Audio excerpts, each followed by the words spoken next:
The weight of expectations pressed against my ribs like a suffocating cocoon each evening. I traced the scars where my hands had once clutched paper, each one a testament to stubborn belief, pages of data, equations, visions of roots tangled with thorny fruit. My grandmother's laugh frayed at the edges as she sat across from me, her fingers twitching toward the cushion of her rug. "You'll build a asterisk dozen asterisk bed springs," she'd sneered, her voice a blade sheathed in silk.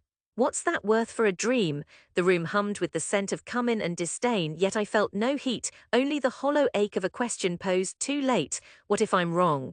Years blurred like sand through a sip of bitter chamomile. The world moved on, indifferent. Pharmaceutical labs churned out sterile solutions, online forums buzzed with synthetic triumphs. I'd stopped counting days, only the months passed. My career shifted like a tide, a phantom limb from the artist's studio I'd abandoned, now a herder of earth and ink. Family gatherings became spectacles of exclusion, their smiles brittle, their laughter tinkling over truths I'd buried. Then the breakthrough came. It began in a dim room, a whispered thesis: why extract synthetics when you can coax vitality from leaves? My hands, once clumsy with precision, now danced with purpose. They spoke. They traded skeptics for investors. I saw my old vision in their eyes, the fire I'd buried now reflected. A revolution, thought I told myself. Not a small village, not a fringe, but success tastes like ash. The final day arrived not with fanfare but with ruin. The living room door opened. My family stood, shadows elongating like skeletons around me. I had moved into the corner, a quiet monument to the choice I'd clawed toward. They saw the transformation, broad shoulders softening, posture less tense.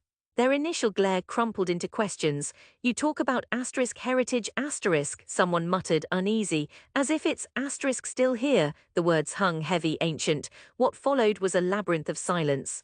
My daughter clenched the edges of her skirt. "It's different," she breathed. My father stood distant, jaw clenched. The house, once a refuge, now seemed to hold a wound. I realized then the path I forged had not just been mine.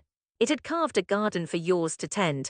They gathered around the living room floor, folding chairs as though containing the storm. My father's voice cracked first. "You've poisoned it all. No retreat." "This asterisk is your legacy," I said finally, the air thickening. "Not the synthetic drugs that once mocked us or the lives you'll build from them." The room held its breath. I let them see. Their anger peeled back layers. The child who cried over failed sketches, the friend who doubted her worth, the man they'd thought had finally chosen stability. Their silence shifted, brittle edges creaking under truth. I saw my grandmother's face in their gaze, a tear she'd avoided for years now falling free. In that moment the weight shifted, not as a burden but as a bridge. They'd witnessed the forest I'd once pruned. They could see the roots falters and then the deep growth.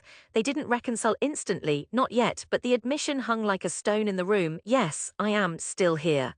Afterward they lingered in my periphery, shoulders hunched but not broken. When they left, the silence returned, softer now, charged with something unresolved. I sat cross-legged on the floor, staring at the cracked patio where we'd once picnicked until the sun lit it gold. For a heartbeat, doubt flickered. Then it steadied, a seed had been planted. At dawn, they arrived again, not as critics but as witnesses. I watched from the porch, the weight I'd carried dissolving into mist. My daughter hugged my arm, her small fingers brushing my wrist, a tender echo of the girl who'd once hated drawing flowers in her notebook. The transformation wasn't erased, but it changed. Their pride, once a weapon, became a mirror. In their eyes I found something raw. I've seen what I feared was lost asterisk. Years later I'd revisit the hills I'd once fled. Here sunlight danced on their shoulders and the air smelled of rain-kissed soil. They'd built cities from my ashes, but in their hands they remembered the seed I'd nurtured. The old dream, I realized, wasn't dead. It was waiting. I left no apology at last. The family would forget the sting, but I left a promise. A quiet certainty that worth often wears roots beneath its surface. The redemption wasn't loud nor sudden. It bloomed in the spaces between where past and present knit, patient and sure. My hands moved now gently, brushing soil back into what had been fractured, a ritual.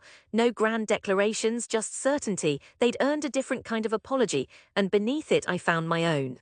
The path had twisted, but the journey had merely begun again, a lifelong walk home, where every step bore the weight of what was always possible and what could always be.